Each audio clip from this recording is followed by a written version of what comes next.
Bom, a gente já trabalhou com alguns autores aqui que foram fundamentais, não sei se vocês estavam na aula, mas foi autores fundamentais para pensar um pouco essa sociedade moderna que está surgindo no início do século XIX, né, que está se transformando junto com o capitalismo moderno e industrial. Né.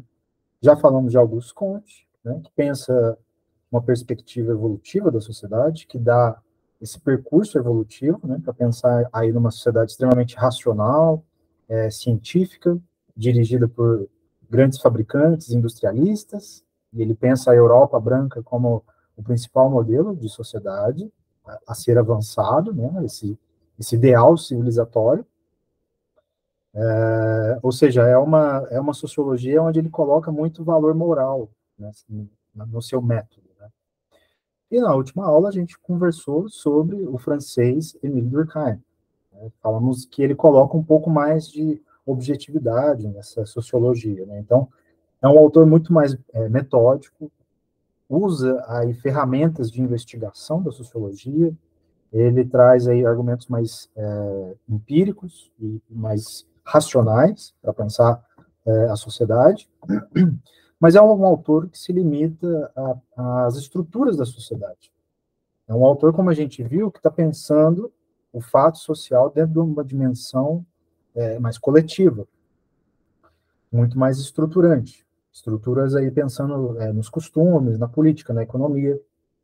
Bom, essa foi a aula passada que a gente viu de Durkheim, mas hoje a gente vai tratar aí a sociologia de Max Weber, né, que é um dos principais sociólogos, eu diria que o principal sociólogo, né, fundou, de fato, uma escola de sociologia, a gente entende ele como um dos autores mais citados da história da sociologia, ele tem sua importância e cai no vestibular também. Eu diria que Max Weber e Karl Marx são os dois autores que mais caem no vestibular. Então, vale a pena a gente ter um pouco de atenção aqui no que ele está propondo, né? Quais são seus conceitos, seus argumentos. De fato, a gente pode desenvolver aqui junto, tá bom? De forma geral, gente, aqui também estamos falando da formação do capitalismo, né? O mesmo incômodo de todos os sociólogos no início do final do século XIX e início do século XX, né? É sempre pensar a formação do capitalismo, né? Durkheim, ele pensa a formação do capitalismo junto com a formação da própria sociedade, né, dos elementos que constituem a sociedade como ela é, né, as regras, a moral, as leis, as anomias, né, como a gente viu na aula passada, né, questão do suicídio, tudo isso faz parte, para o Durkheim, de uma estrutura que está se desenvolvendo. Bom, para o Max Weber, também é o mesmo esquema. Ele está pensando aqui o desenvolvimento do capitalismo, só que para fazer isso, ele vai utilizar um meio diferente do Durkheim.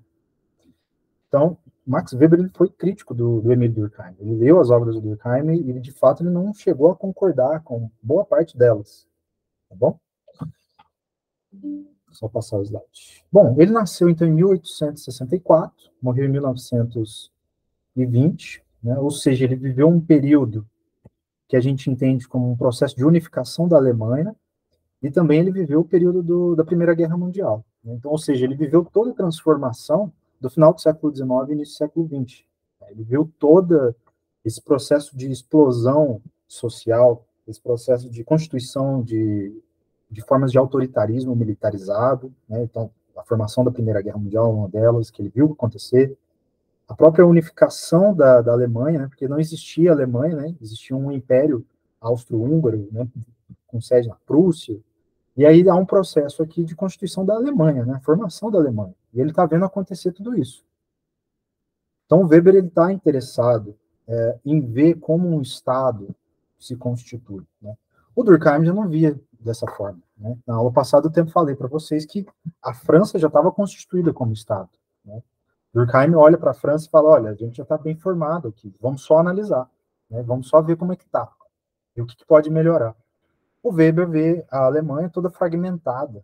Então ele quer o quê? Entender como que podemos formar uma Alemanha. Essa é uma das preocupações dele. Tá bom, gente? Bom, de forma geral, uma biografia bem rápida, ele formou em Direito na Universidade de Heidelberg, né? Apesar da formação dele ser em direito, ele escreveu uma tese de doutorado em direito também. Ele frequentou os cursos de economia, de filosofia, de história também. E por incrível que pareça, né, pode soar um pouco contraditório, ele não se entendia como um sociólogo. Ele não se auto-intitulava sociólogo, ele se intitulava de economista, porque essa era uma das formações que ele almejava conseguir. Né? Então, tanto que a tese de doutorado dele em direito foi uma área específica do direito e da economia. Né? Ele estudou a sociedade romana e por aí vai. É algo bem mais específico para a gente. Ele deu aula na Universidade de Friburgo, né? Deu aula de economia na universidade.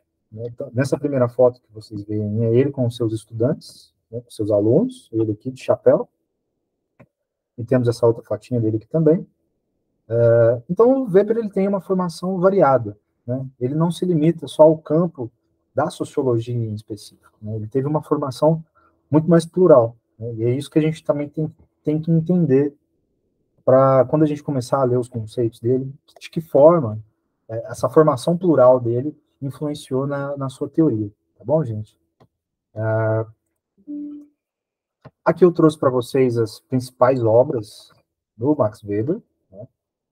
Não sei se vocês já ouviram falar dessa Ética Protestante, o Espírito do Capitalismo, que é uma obra muito famosa, né?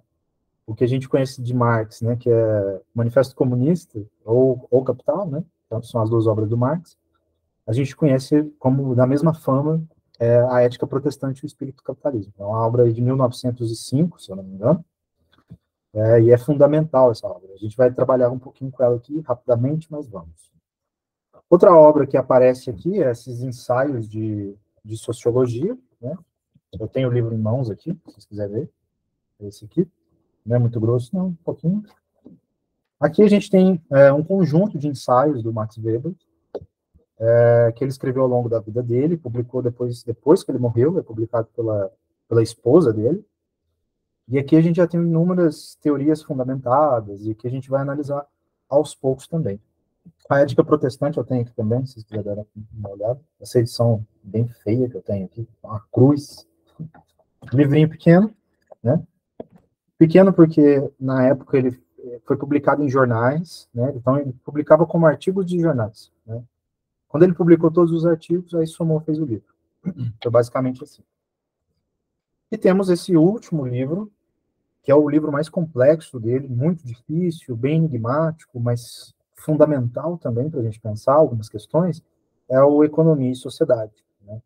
Esse livro aí, que foi tido como um dos mais citados dentro das pesquisas de sociologia, até o século XXI, né? Até 2010, mais ou menos, era tido como o livro mais citado. Então, ou seja, Weber tem a sua importância. Né? E o Enem sabe disso, os vestibulares sabem disso. E não é à toa que eles caem com bastante frequência. Tá bom? Bom, na aula de hoje, vamos trabalhar esses conceitos que estão aqui na tela. Né? Tirando o fato social, que eu só vou explicar uma questãozinha aqui para vocês. Bom, de forma geral, gente, quando a gente estuda Max Weber, a gente fala de uma sociologia compreensiva. Né? Toda vez que vocês verem Max Weber, geralmente vem junto essa palavrinha, sociologia compreensiva. O que seria isso? Né? Para o Max Weber, né, antes da gente dar qualquer fórmula de sociedade, né, antes da gente tentar compreender, não compreender, mas ditar as formas que a sociedade deve se desenvolver, assim como Comte fez, assim como, de certa forma, o Durkheim também fez. Né? Durkheim tinha uma preocupação de analisar a sociedade, mas, ao mesmo tempo, ele também dava fórmulas para as pessoas seguirem. Ele falava que a gente tem a primeira função é entender o sujeito social. E por isso compreensão, compreensiva. Sociologia compreensiva porque quer, em primeiro ponto, compreender o sujeito social. E essa é a fundamentação weberiana aqui, tá bom? Então, quando você vê esse nominho aí, não se assuste. Compreensivo aqui é no sentido de que o Max Weber ele tem uma preocupação primeira em compreender o sujeito social. Então, aqui, gente, vocês já verem uma pequena diferença entre essas duas sociologias da aula passada e da aula de hoje. Então, veja bem, ele quer compreender o sujeito social. que o Durkheim queria compreender? A estrutura social. Ele queria entender o todo, esse emaranhado que está em volta de nós, né? E o Weber falava que primeiro a gente tinha que entender o sujeito social, a ação desse sujeito, como que ele se comporta na sociedade, né? Bom, se vocês estavam na aula passada, vocês devem lembrar que fato social, esse segundo conceitozinho que aparece aqui na nossa lista, é um conceito do Durkheim, né? Ele falava que fato social é tudo aquilo que acontece dentro da sociedade. Ora, o Durkheim, o fato social, então, ele é só uma estrutura fixa. Ele é daquela forma, está colocado desse jeito, e por assim só, já basta para o sociólogo ser analisado. O Max Weber, ele entende o fato social um pouquinho diferente. Ele vai falar assim, o fato social, ele é plural. A gente não pode reduzir o fato social às estruturas, porque o fato social, ele é dependente de sujeitos sociais, né? Então, a função do sujeito social dentro do fato é muito mais importante do que a estrutura, né? Ou seja, o fato social em Max Weber é plural e inesgotável, né? É uma variedade, é uma rede de relações sociais infinitas, onde pode ser estabelecido. Então, vamos ver aí que Max Weber é um pouquinho mais complexo, né? Ele é um pouquinho mais sofisticado, né? Durkheim já era sofisticado, agora Max Weber é um pouco mais. O terceiro conceito de ação social, eu não vou falar aqui agora, porque a gente vai ter slide só para ação social, que é o principal conceito dele. Então, ação social aqui, vamos falar hoje na aula. Mundo contemporâneo, né, modernidade, capitalismo industrial, também foi uma preocupação dele. Já devem ter observado que todo sociólogo que a gente está vendo aqui, a principal função é analisar o mundo que eles estão vivendo. É o mundo industrial, o mundo capitalista. Uma outra questãozinha que às vezes aparece no vestibular é a ideia do tipo ideal do Max Weber. Vocês não precisam entender necessariamente o que é um tipo ideal aqui, gente, para o vestibular. Até acho que cai muito pouco esse tipo ideal. Mas o que é esse conceito? Só para a gente ter uma noção aqui, tá bom? O tipo ideal, o Max Weber criou esse conceito para falar assim, olha, a gente pode utilizar ferramentas para analisar as sociedades no tempo. Essas ferramentas são variadas. O que são essas ferramentas? Tipos ideais, né? São generalizações. Vamos dar o um exemplo, né? Quero pesquisar violência na sociedade. Violência é um tipo ideal, né? Existem várias formas de violência. Então, a violência pode ser aplicada na Grécia Antiga, pode ser aplicada no mundo contemporâneo, na Idade Média. Então, o tipo ideal é uma forma de você generalizar aplicando conceitos na sociedade. É basicamente um pouco disso que ele está falando. Você cria essas formas básicas da sociedade. É um pouco complexo isso, eu sei, mas isso não cai tanto no vestibular, não. Mas só para vocês saberem que isso existe. E temos também o conceito de dominação, um conceito também fundamental, que a gente vai trabalhar hoje. Alguma dúvida até aqui, gente? Se estiver ok, dá um sinal de fogo aí. Vou dar um café.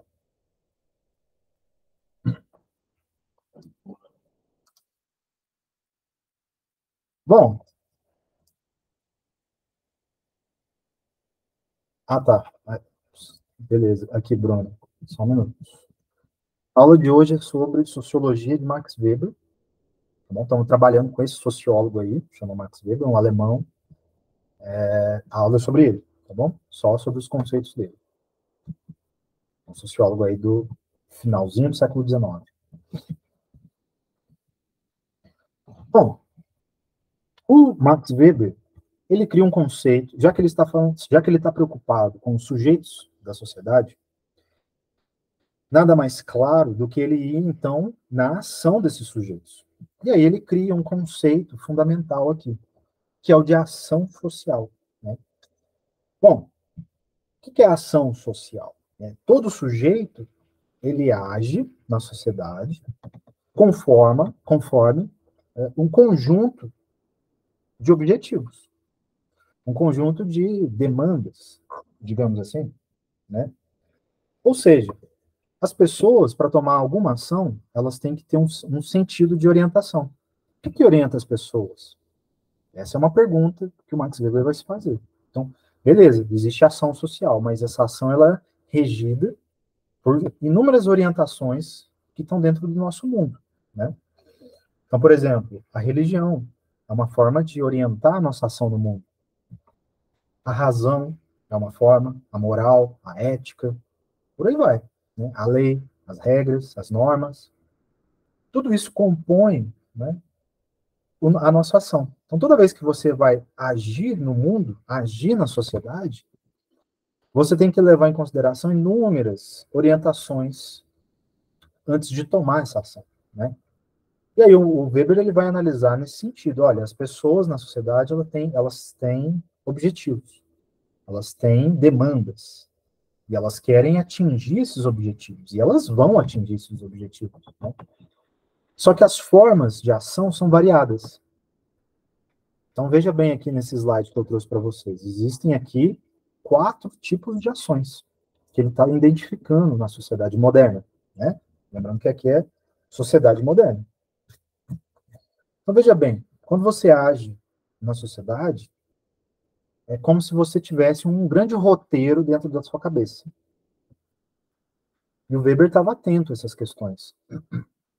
Então, antes da gente analisar esses 4 tipos, vamos pensar aqui o quanto o Weber ele é sofisticado. Porque ele está propondo, gente, uma sociologia que pensa a mentalidade das pessoas, que pensa um aspecto cultural das pessoas, coisa que o Durkheim não estava preocupado, né? Isso aí é do Weber, essa questão da mentalidade, né? Como que ele chega nessa questão da mentalidade, né? Lembra aqui, peraí, lembra desse livrinho aqui, ó, A Ética Protestante e o Espírito do Capitalismo. O que essa obra está propondo a investigar aqui, né? Ele está querendo analisar que a, a mentalidade do calvinismo, né, do protestantismo, do protestante, né, é um tipo de religião que surge aí no século XVI, ele vai falar que essa mentalidade, o calvinista, ajudou na formação do capitalismo, né? Então ele vai falar, não sei se vocês já ouviram falar que o calvinismo ele tem para você ter a salvação da sua alma no calvinismo, não sei se vocês sabem disso, você tem que ter uma vida regrada, né? Uma vida feita para o trabalho, para a vocação, né? Você tem que ter uma vocação ao trabalho, você tem que ter poucos prazeres na vida, você só salva a sua alma se você é uma pessoa extremamente regrada, dedicada, racional, né? O Weber vai analisar esses grupos de protestantes, né? Ou seja, vai analisar a mentalidade, a cultura protestante, e vai ver que o capitalismo ele surge dentro das condições de possibilidade desses grupos. Então, se você tem uma mentalidade de que se eu trabalhar mais, tiver poucos prazeres na vida, minha alma vai ser salva, né? Ou seja, quanto mais lucro eu desenvolvo para mim mesmo, minha alma vai ter condições de ser salva. Ora, eu estou desenvolvendo o quê? Uma forma capitalista, né? Você está desenvolvendo o capitalismo. Então, essa obra analisa essas questões, né? Aqui passando bem por alto, a grosso modo mesmo, viu, gente? Não fica muito preocupado com isso, não. Mas o que o Weber está identificando no grupo protestante? Que surge uma mentalidade racional que organiza a forma de trabalho. Né? Então, a preocupação com o trabalho, a vocação com o trabalho, surge no século XVI com os protestantes. E isso dá condições de existência do capitalismo moderno. E aí eu posso voltar agora na questão das ações, né? Então, veja bem, olha o quanto Weber é sofisticado. Ele está vendo a sociologia do ponto de vista da mentalidade das pessoas. A ação aqui importa, o sujeito importa, né? Dane-se, né, a objetividade do Durkheim, ele vai dizer num dos livros dele. Eu não estou nem aí para a objetividade do Durkheim, né? Porque eu posso primeiro analisar as questões da ação do sujeito de um ponto de vista metodológico, né? Então, foda-se, de certa forma, ele fala assim, foda-se as estruturas sociais. Vamos falar das ações dos sujeitos. E é isso que importa. Então, vamos lá, né? Temos aqui 4 tipos de ação. Ele fala, então, dessa primeira, ação racional com relação a um objetivo, né? Essa é mais tranquila. Pensa comigo aqui, gente. Pensa aqui comigo. Olha só. Se você quer passar no vestibular, você tem em mente um objetivo. Passar no vestibular.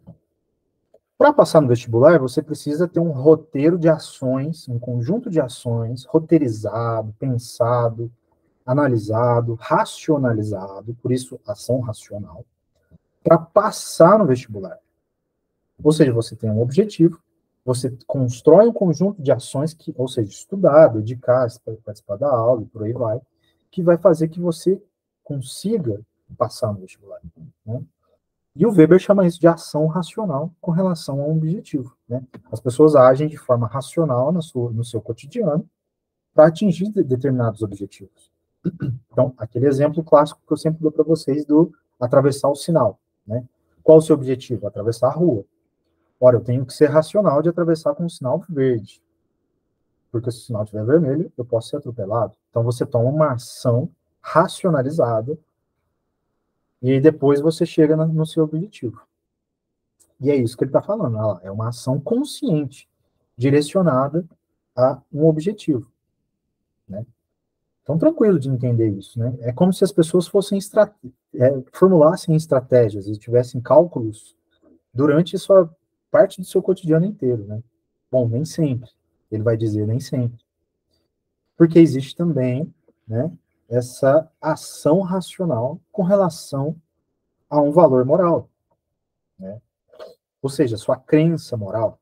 Então, a ação consciente com objetivos de caráter intrínseco ao indivíduo, que é dele, né? É uma ação imediata pela crença moral, é mediada pela crença moral, ou a ética do indivíduo. Né? Então, por exemplo, se você for uma pessoa moralista, que tem crenças num tipo de moral, se você vê um casal de dois homens se beijando na rua, você pode tomar uma ação precipitada, né? Que para você é racional, dentro das condições da sua crença moral. Né? Você acha que você pode, sei lá, bater nessa pessoa. Até você descobrir que existem regras que você não pode fazer isso, obviamente. Né? Mas dentro das suas crenças, você age dessa forma. Né? Por exemplo, a ceia de Natal. Né? A ceia de Natal ela é construída durante o dia, né? É um conjunto de comidas que vão sendo feitas, família reunida. Isso tudo é um conjunto de ação racional das pessoas dentro de um valor moral, que é o Natal, né? Que é uma crença religiosa, que muitas pessoas têm e outras não têm. Varia de cultura para cultura. A terceira ação que ele vai falar é a ação racional, afetiva ou emocional. Aqui, gente, é o descontrole, né? É o cara violento, é o descontrole total de si, né? É quando você, sei lá, bate o dedinho na porta e acha que pode sair socando a parede de raiva. Né? Esse é o descontrole. Né?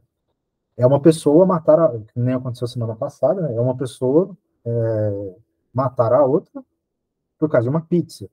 Né?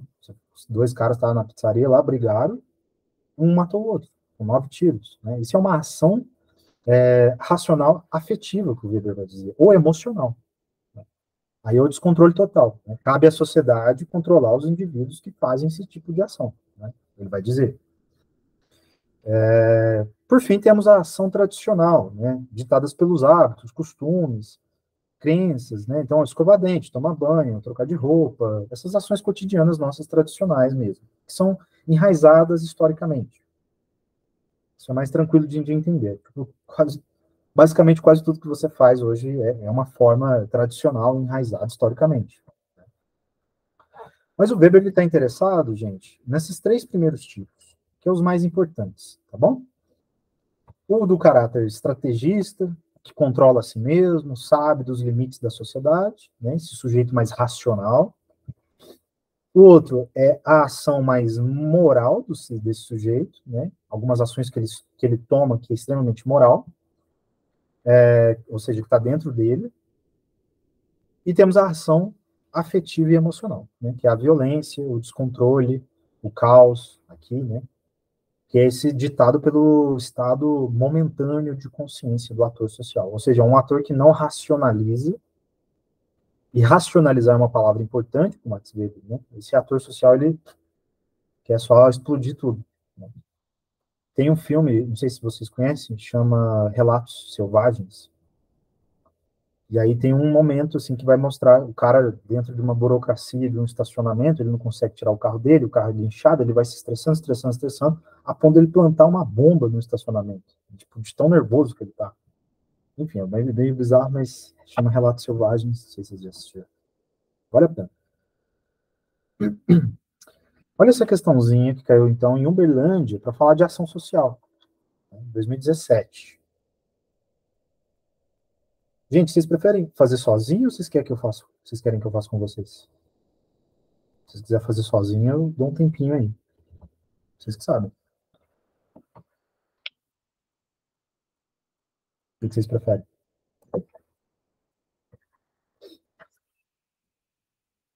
Tá bom. Vou dar 5 minutinhos. Fazem aí.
Vamos resolver? Estão tranquilos, eu creio eu. Assim, tem muitos problemas, né? Bom, depende do teu. Se você também tiver um ponto de vista aí de sociedade, você pode acabar errando.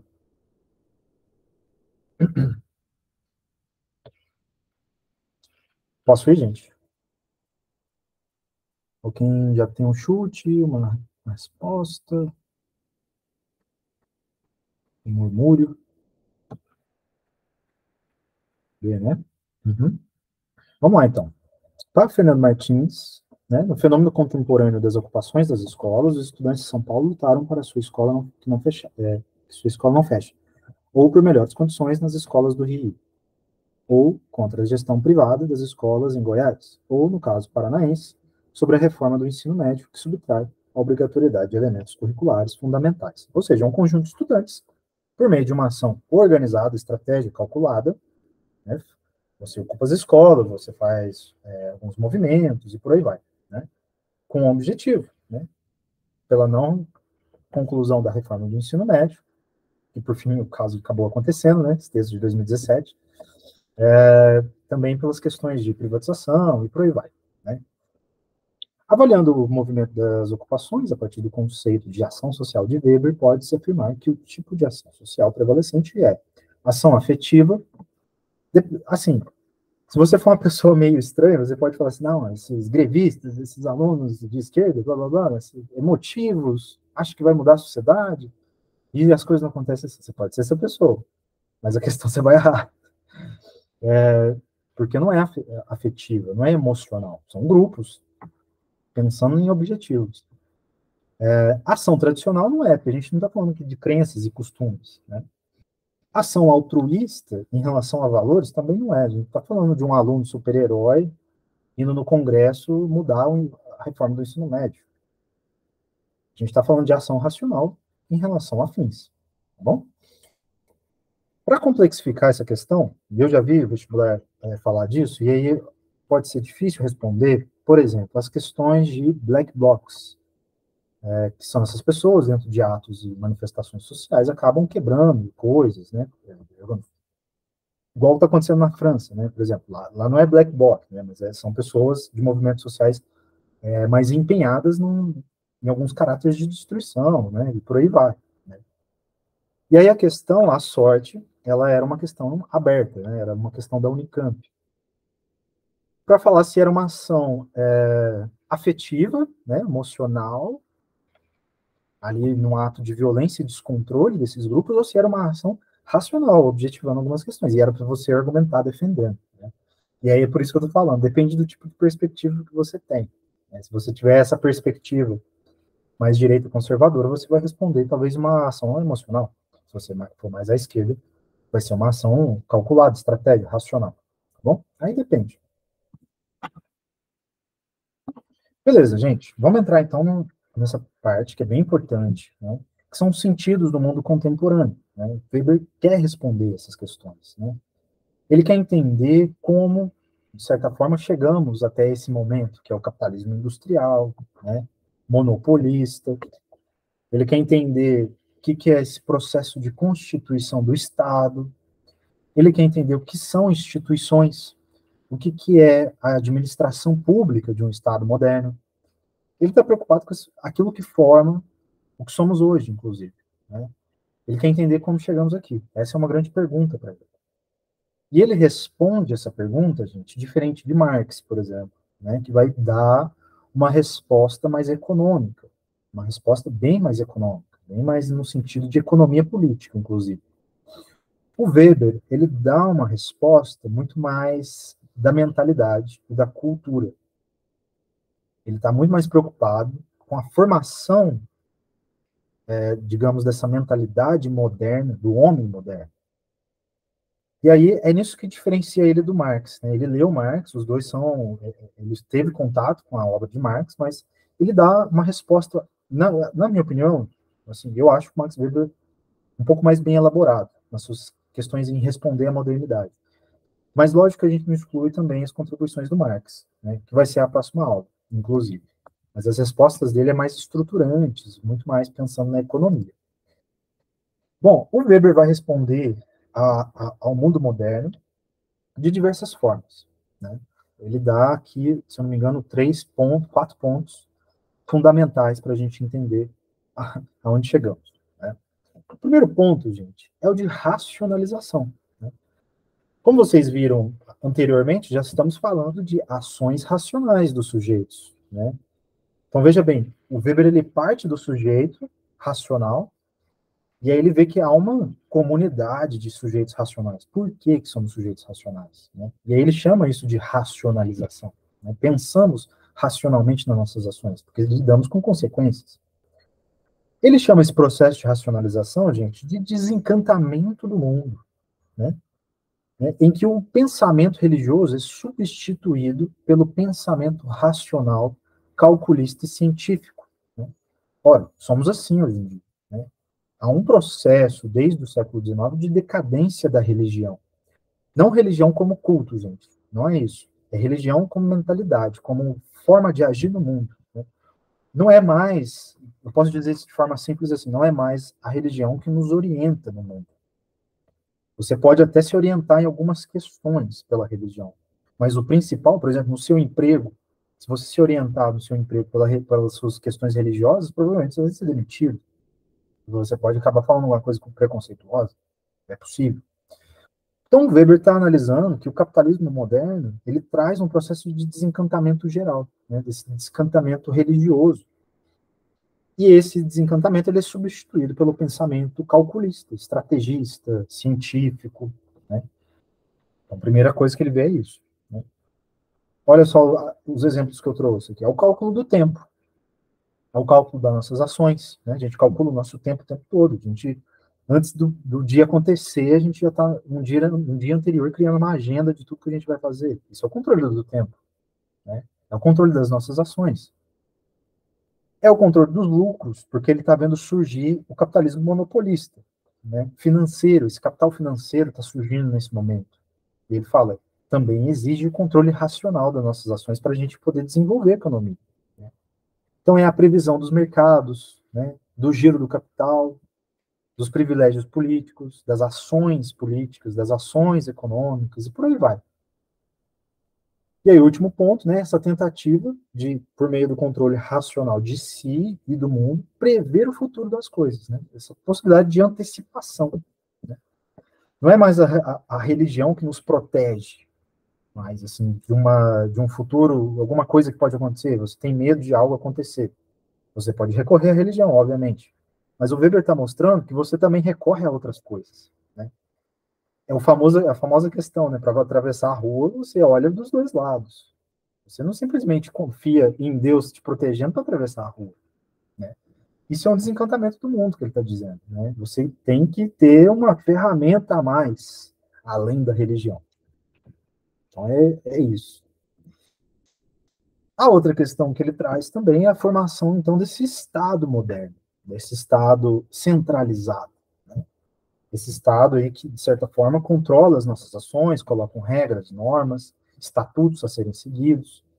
E ele chama, gente, de o Estado para o Weber, numa palavrinha simples e clara, é o monopólio da força e da violência legítima. Ora, pode soar meio complexo, né? Você pode ler aqui, monopólio da força e da violência legítima. O que será que ele está querendo dizer com isso? Simples, gente. Aqui ele está falando que o Estado tem direito, se você fazer algo errado, tomar uma ação irracional, ele tem o direito legítimo de te punir. A violência legítima é o quê? A polícia, ele está dizendo. É um corpo de funcionários que tem força, né, força mesmo, e pode praticar a violência, é legitimado, independente de você pensa ou não. Então, o Estado, para o Weber, ele tem essa relação de monopólio de força, de centralidade, de controle. Não que ele vê isso com maus olhos, viu, gente? Ele vê isso como uma forma de organizar as ações emotivas, por exemplo. Né? Então, ações de assassinos, assaltantes, ele vê que tem que ter um jeito de controlar a sociedade. Né? E para controlar é esse Estado forte que ele vive.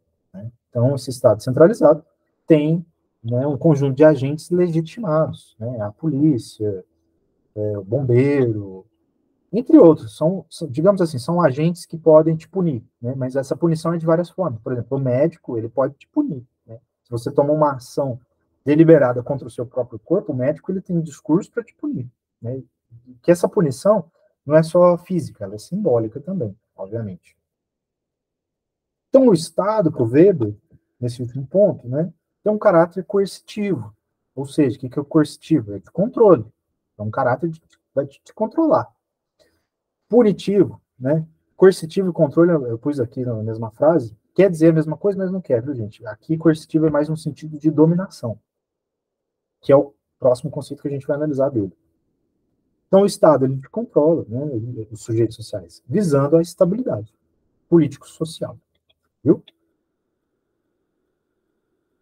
Tranquilo o negócio do Estado aqui, gente? Passei meio rápido, só porque senão a gente perde tempo na aula. Mas tranquilo, eu acho que não dá para ter segredo, não. Agora, o Weber traz um conceito fundamental para a sociologia, que é o conceito de burocracia. Né? Esse conceito aqui é um que cai muito no vestibular, que a gente tem que analisar com mais calma. Então vamos lá. Existe um Estado moderno. Né? Existe um conjunto de sujeitos racionais que estão dentro desse Estado. Esse Estado, para controlar sujeitos, controlar pessoas, tem que criar um conjunto de quê? De administrações públicas, um conjunto de instituições. Essas instituições, essas administrações, elas têm que ser bem organizadas.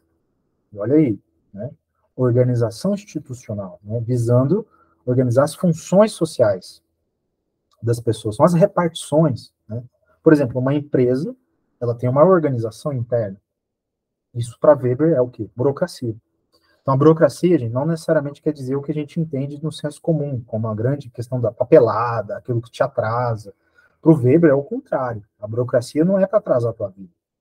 Se a burocracia fosse racional mesmo, ou seja, qual que é a burocracia boa?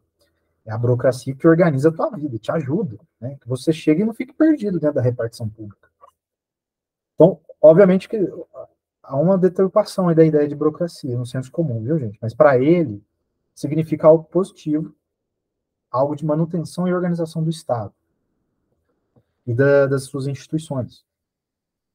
Então, é a criação também de um sistema de recompensas. O que é esse sistema de recompensas? Né? Você tem que ter, por exemplo, você entra na universidade, né, que é uma instituição burocrática. Para você participar dessa instituição, você dá todas as suas ações, frequentar, não sei o quê, contribuir, você vai ser recompensado no final. Né? São diplomas, títulos, profissões, você vira o quê? Um funcionário. Né? Um funcionário, inclusive, vai participar de outras instituições e repartições. Vamos ver isso mais. Daqui a pouco a gente vai ver isso com maior detalhe. Não fique preocupado, não. Então, a burocracia gera confiança nas estruturas da sociedade. Essa é a visão do Weber, viu, gente? Então, cuidado com esse senso comum que a gente tem de burocracia como papelado. Não é isso, é organização. Vamos ver como que ele entende isso. Vamos com calma aqui, que é uma questão bem delicada. Né? Olha esse primeiro ponto aqui em cima. O que é a burocracia para o Weber? Distribuição de tarefas de forma física. Vamos pensar numa empresa, que aí é um modelo mais palpável para a gente. Né? Toda empresa, gente, tem um conjunto de funcionários. Cada funcionário tem o quê? A sua função. A burocracia faz o quê? Distribui as funções dos funcionários de forma física. Cada funcionário, caixa do supermercado, o repositor, o faxineiro, o motorista. Isso é fixo para eles. E eles sabem disso. Esse é um ponto da burocracia, que visa organizar essas tarefas. A burocracia também faz o quê? A autoridade de dar ordem para a execução dos deveres é distribuída de forma estável. Ou seja, toda empresa tem o quê? Tem um chefe. Embaixo do chefe, temos o subchefe, temos o gerente. Todos esses agentes, né, esses chefes da empresa, têm que, o quê? Fazer com que os seus funcionários cumpram suas funções, cumpram suas tarefas. Só que o Weber fala, se a burocracia for ruim, há uma instabilidade da autoridade. Ninguém, por exemplo, o grande chefe chato, né, aquele chefe mais violento, coercitivo, fica em cima de você, não sei o quê, esse tipo de chefe gera instabilidade na empresa, ele vai dizer. Né? Claro que ele não está falando de empresa, viu, gente? Ele está falando aqui de administração pública. É porque eu estou dando o exemplo da empresa para ficar mais fácil para a gente. Então ele está falando o quê? Beleza. Existem chefes que dão uma ordem, que tem uma autoridade para dar essa ordem, porque eles são chefes, mas eles têm que fazer isso de forma racional, de forma a respeitar os seus funcionários. Tá bom? Terceiro ponto da burocracia. Né? As normas cumpridas pelos funcionários se dão por meio de coerção e dominação. Aí você pode falar assim, professor, mas acabou de falar que esses chefes têm que ter uma forma estável perante o funcionário. Aí é que está a questão, gente. Coerção e dominação para o Weber não é violência. Violência para o Weber é falta de controle. Se você controla uma pessoa, você domina uma pessoa, você não precisa usar violência. Você usa outros mecanismos. Então a gente vai ver daqui a pouquinho o conceito de dominação para o Weber, que é bem, bem importante. Então veja bem, as normas são cumpridas porque os funcionários, de certa forma, a sua mentalidade de funcionário, sabe que você tem que cumprir. Porque existe o quê? Uma dominação ali. Existe o risco do desemprego, por exemplo, da demissão, e por aí vai. Né? Só esse medo que faz com que você execute as suas tarefas todos os dias, para o Weber já é dominação. O chefe não precisa estar te no açoite, até porque isso é escravidão. A dominação não é escravidão, porque escravidão é violência. Né? A dominação do operário, do funcionário, é muito mais sutil nesse sentido. Último ponto. Né? Então, a realização constante e regular dos deveres que são realizados pelos funcionários. É basicamente isso que eu acabei de dizer. Né? Essa dominação garante a realização constante. Viu, gente? Então, veja bem, o que é o funcionário? O funcionário, ele é um profissional, né? É o que tem uma profissão, é o que exerce uma função uma função especializada, né? Então, qual é a função da burocracia aqui, de forma geral? É a especialização das funções administrativas. Por meio de quem? Né? Quem que está construindo todas essas funções administrativas? São os funcionários. É eles que têm essa função. Então, veja bem, É aquele que passou por um treinamento rigoroso e está apto ao exercício da sua função, né? Então, um médico dentro do hospital, ele é um funcionário do hospital, que passou por um treinamento rigoroso de 5 anos de faculdade, obteve o seu título, ou seja, obteve a sua recompensa, né? Viu no slide anterior, o sistema de recompensa, e que agora pode exercer a sua função na administração do hospital. É basicamente isso, né? Você que é, sei lá, um funcionário aí que trabalha na parte de elétrica, e aí fez Senai, né? O Senai, ele é um curso de profissionalização. Ou seja, uma pessoa passa por um treinamento rigoroso, se transforma num profissional, num funcionário de uma determinada área e exerce sua função especializada. Tá vendo como é bem complexo o sistema de burocracia para o Weber, gente? Não é papelada, não. É organização. É basicamente entender como uma empresa, uma administração pública funciona internamente. Alguma dúvida? Fale agora, fale depois. Isso é importante, gente. Isso aqui cai bastante. Posso seguir? Alguém dá um sinal de vida aí. Sim? Beleza. Questões de economia, né? Dentro desses sentidos aí do mundo moderno, né? Vou passar mais rápido porque eu já falei isso aqui, né? Capitalismo monopolista industrial, né? É o tema que ele está discutindo. Ele vai falar que a economia, né, no final do século XIX, início do século XX, ela é muito mais uma ação econômica racional, né? Tanto que existe a profissão de economista, que começa a surgir nesse momento, a profissão economista, quer dizer, o curso de economia existe desde o século XVIII, né? Adam Smith era economista. Mas ele está falando que aqui que a economia se torna uma profissão, de fato. Existe a profissão de economista, que vai exercer sua função dentro de espaços da sociedade, né? Então, é uma ação econômica racional dos sujeitos que molda o sentido do mundo contemporâneo, né? Hoje em dia, todas as nossas ações é pensado em economia, né? A gente está vendo como é que está o dólar, você vai no mercado e faz a tua compra do mês, você tem que ter uma racionalização econômica de quanto você tem de salário, quanto você pode gastar no mercado, isso tudo é pensado, racionalizado. Então, a formação do capitalismo é um processo de longa duração, para o Weber também. Por isso que o Weber faz uma análise histórica dentro dos seus livros. Sempre ele usa a história. E aí, gente, ele funda um famoso conceito de gaiola de ferro. Esse conceito é dele, né? Ele cunha essa ideia, né? Ou aparece como jaula de ferro, ou aparece como gaiola de ferro, né? Veja essa imagem, gente. Eu acho que ela traduz um pouco o que é viver no mundo que a gente vive, né? É esse mundo cercado de racionalizações, de ação racional, que você tem que ter tomar cuidado. O Estado, que você tem que saber jurisdições, leis, normas, se aplicar bem nisso. É a burocracia, né? É o seu emprego, é as instituições que você precisa ir, é o hospital, é a escola, é o cursinho. A economia, né? É o cálculo racional de quanto você ganha, quanto você pode gastar, né? Ou seja, gente, o Weber chama o capitalismo moderno de uma espécie de gaiola de ferro, onde fecha o indivíduo. O indivíduo está cercado de uma estrutura que domina a sua ação, né? Então, de novo, a questão da ação para ele é fundamental, né? Que essa ação tem como background, né? Tem como sua base todas essas coisas, esses elementos que circulam nós, até hoje, inclusive, né? Então, gaiola de ferro para o Weber é isso, né? E aí ele vai falar, gente, assim, muita gente fala que o Weber ele é um autor mais da direita, mas ele também foi crítico do capitalismo, assim como Marx. Ele vai falar que viver no capitalismo, ele, de certa forma, ele é angustiante em alguns sentidos, né? Há um sentido de esvaziamento, porque sua função se torna repetitiva, a racionalização se torna repetitiva, e a gente vive nessa gaiola. Ele vai dizer isso, tá bom? Aí você pode concordar ou não, né? Há outras leituras também, viu, gente? Não se limitem só a essa. Olha essa questãozinha do Enem, de 2015, vou resolver com vocês, porque ela é um pouquinho chatinha, a gente pode fazer junto.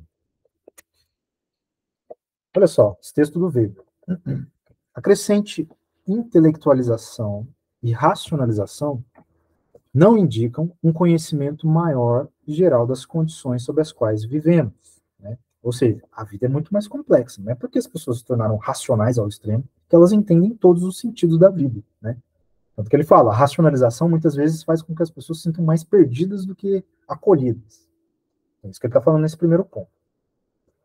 Significa a crença em que, se quiséssemos, poderíamos ter esse conhecimento a qualquer momento, mas não conseguimos. Não há forças misteriosas incalculáveis, ou seja, não existe mistério, não existe religião mais que impeça a gente de pensar o mundo. Então, não há forças misteriosas incalculáveis. Podemos dominar todas as coisas pelo cálculo, pelo raciocínio, pela estratégia. Né?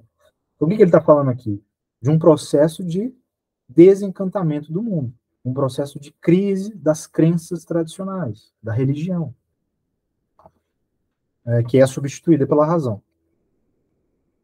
Tal como apresentado no texto, a proposição de Max Weber a respeito do processo de desencantamento do mundo evidencia o progresso civilizatório como decorrência da expansão do industrialismo. Gente, Weber odiava essa palavra progresso. Ele não utilizava essa ideia. Ele não acha que a gente está progredindo. Né? A gente está transformando. Mas não quer dizer que a gente está indo por uma linha reta no futuro, assim, igual Comte falava. Letra B. A extinção do pensamento mítico como um desdobramento do capitalismo. Não está falando de pensamento mítico. Pensamento mítico é anterior à própria religião. Né? Então não é mítico aqui. Letra C. Emancipação como consequência do processo de racionalização da vida. Emancipação não, gente. E a gaiola de ferro? Onde que a gente tem a nossa liberdade exercida? Né? Há um limite aí. É a gaiola. Letra D. Afastamento de crenças tradicionais como uma característica da modernidade. É a letra D. Olha só, o afastamento da religião como uma característica fundamental, né, da modernidade. O texto está falando isso. A modernidade racional, ela substitui a religião pela razão. A letra E é só o fim do monoteísmo como condição para a consolidação da ciência. Não, gente, a religião e a ciência sempre existiram em conjunto. Isso sempre foi assim. Tipo assim, desde a Revolução Científica. Newton, inclusive, era um grande religioso. Nada impediu que ele formulasse suas leis da cinemática. Então, não é letra I. Letra D é uma questãozinha chata de interpretação de texto. Engana aqueles que não estudaram Weber de forma mais concreta. Mas tá aí. Gabarito, letra D. Para finalizar nossa aula, vamos falar agora desses tipos de dominação. Então, beleza, eu falei para vocês que existe uma burocracia, que os funcionários de uma empresa são coagidos a uma certa dominação, só que essa dominação ela é muito sutil. Ela tem uma forma muito singular, específica, muito singela, do qual as pessoas não precisam usar a violência. Então, a violência, a dominação não necessita de violência. Violência, em Max Weber, é descontrole. Fiquem atento a isso. Para o Weber, o oposto de uma pessoa que está dominada não precisa exercer nenhuma forma de violência física. A coerção aqui é muito mais sutil.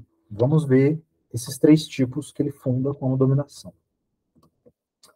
A primeira delas, então, é a dominação burocrática, da qual a gente já falou aqui um pouquinho.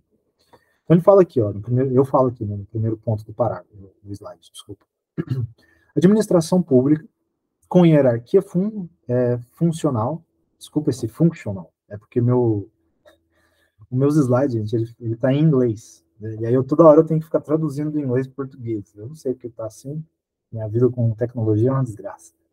Mas esse functional, hierarquias funcionais.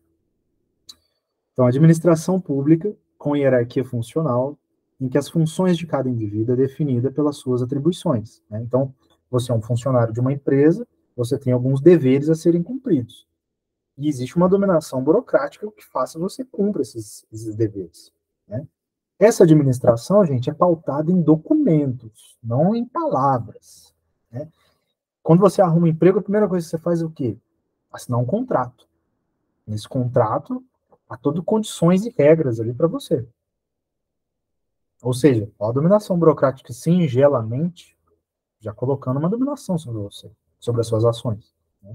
Você não pode entrar na empresa e fazer qualquer coisa, fazer do jeito que você quiser. Né? Você tem um patrão, você tem colegas de funcionários colegas e por aí vai.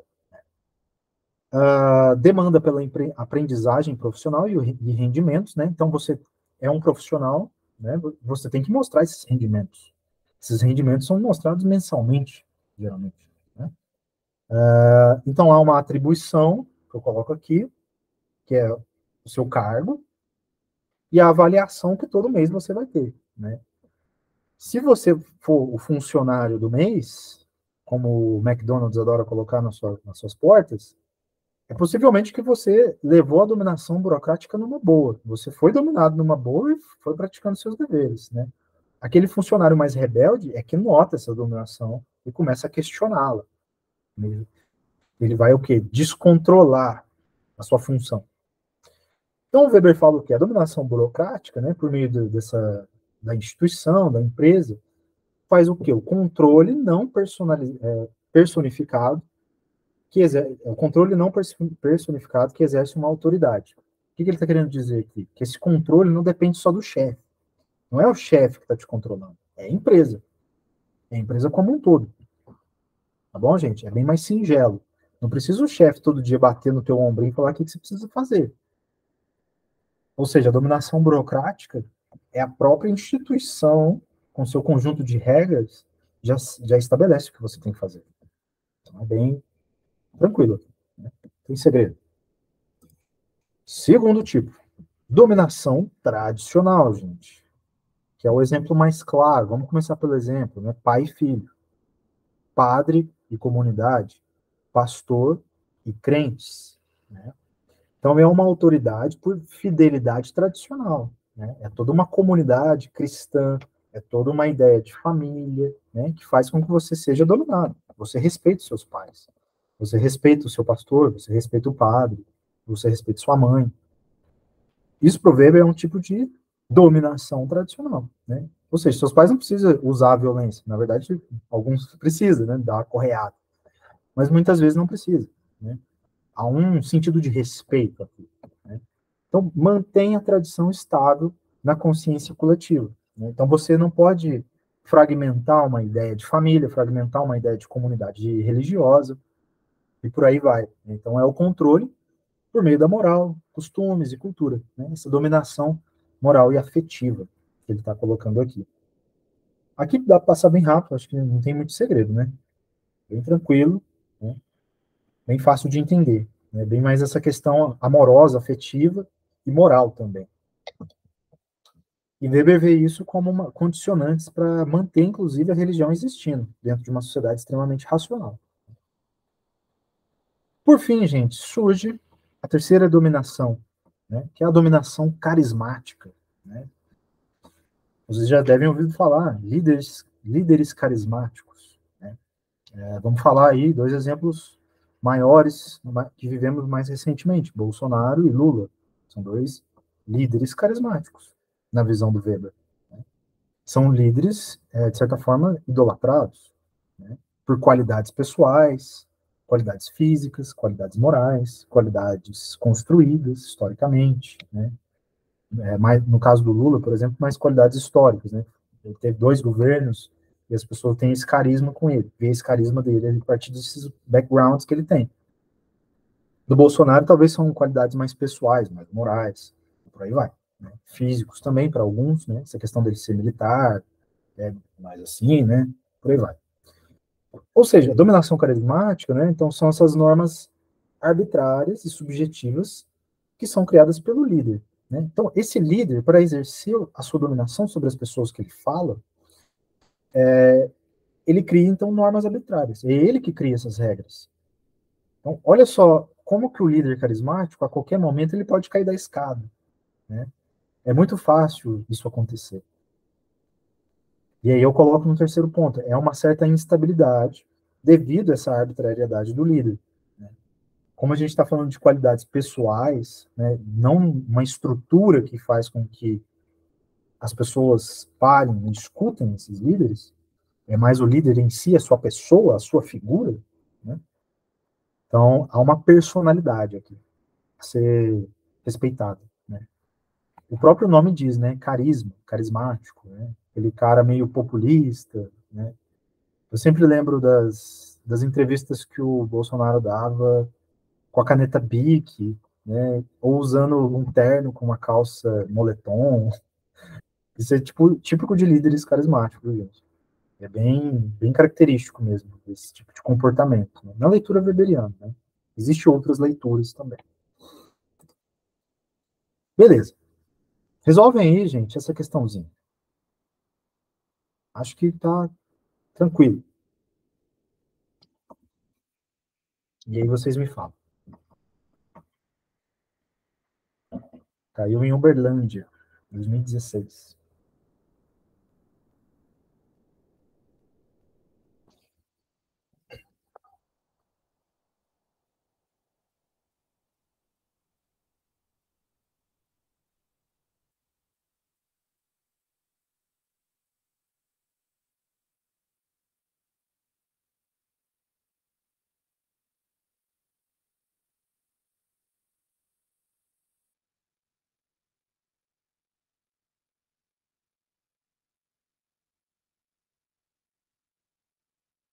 E aí, qual vocês chutam?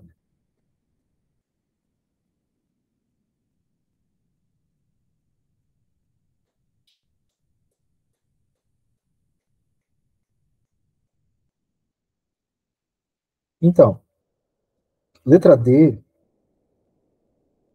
letra C. Uhum. Beleza, vamos lá, gente. Primeira coisa, ele está pedindo, segundo a análise weberiana. Como a gente viu, não existe dominação altruísta nem dominação anômica, e não tem essa a dominação legal aqui seria a dominação burocrática, viu? Que a questão tenta te enganar. Mas veja bem, dominação altruísta não tem, mas eu entendo você dar essa resposta à letra D, porque por causa de quê? Né? Muitas vezes o Gandhi ele teve que se tomar alguns tipos de ações altruístas para conseguir ser a figura que ele foi, né? Então ele teve muitas vezes, né, comia um pouco, tecia sua própria roupa, num ar meio altruísta mesmo, assim. Tinha uma relação muito próxima com os indianos também. Eu até entendo essa confusão, né? Ah, sim, não, beleza. Mas é assim, a resposta é a letra C, gente, né? É dominação carismática, né? Ele exerceu um líder, ele exerceu uma liderança muito focada na sua personalidade.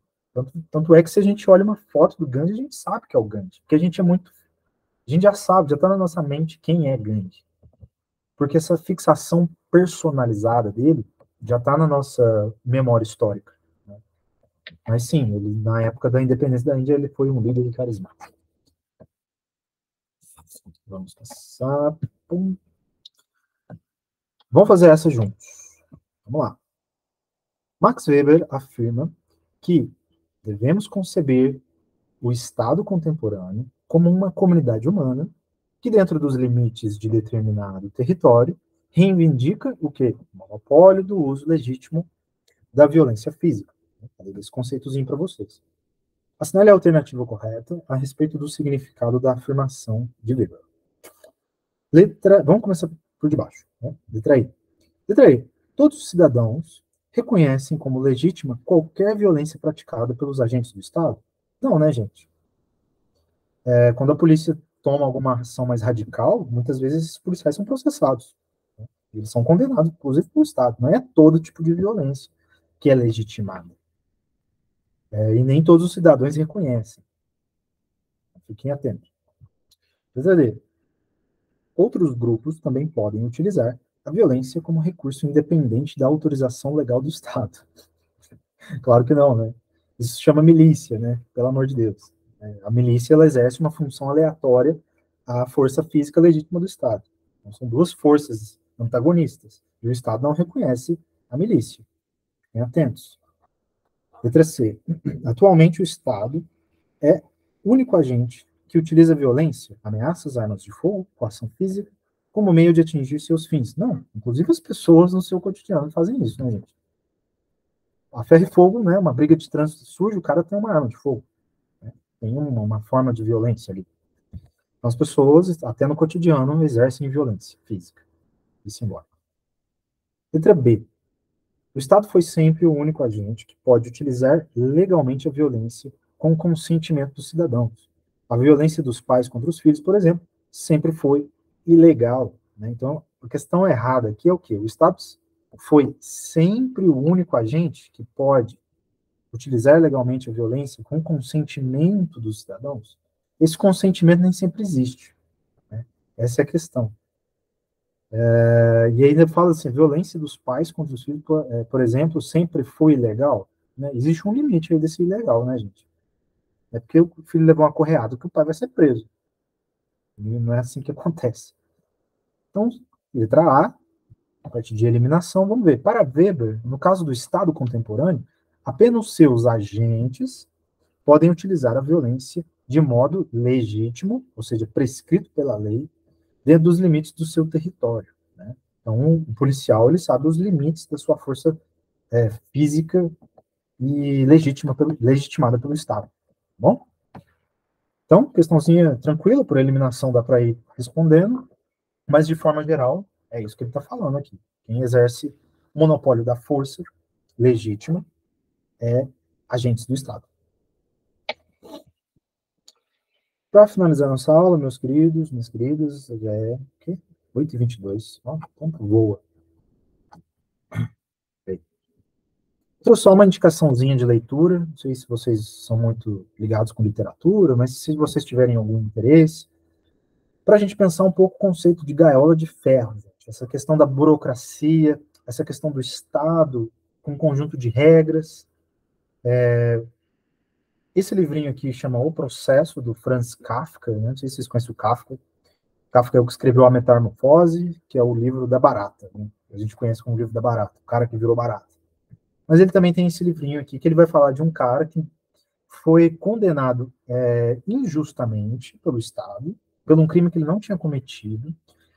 Ele consegue comprovar que ele é inocente, mas há um processo tão complicado de burocratização irracional do Estado que ele não consegue sair da cadeia, né? Então há uma angústia, digamos assim, da gaiola de ferro dentro desse livro, que foi analisado pelo Kafka. Vale a pena aí a leitura, né, essa recomendação. Até porque o Enem adora esse tipo de coisa, né? Essa relação entre sociologia e literatura sempre aparece, né? Sempre aparece o texto e a questão fazendo vocês relacionarem, viu? Tem alguma dúvida, gente? Alguma questão? Algum desabafo?